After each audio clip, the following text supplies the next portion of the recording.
பிரபல முன்னணி நடிகர்கள் தமிழில் முதலில் நடித்த திரைப்படத்தின் பெயரை பற்றி அறியலாம் வாருங்கள். ரஜினி அவர்கள்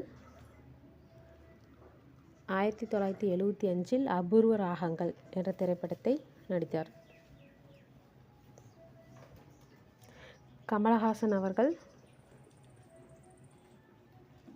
1973 அரங்கேற்றம் என்ற திரைப்படத்தை நடித்திருப்பார்.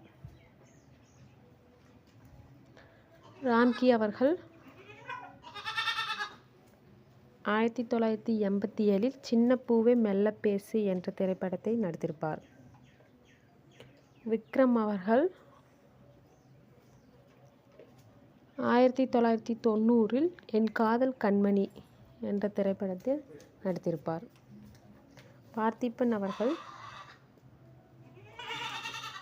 1989 புதிய பாதை என்ற படத்தில் நடித்திருப்பார்.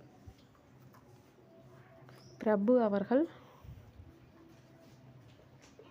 1991 சங்கிலி என்ற படத்தில் நடித்திருப்பார்.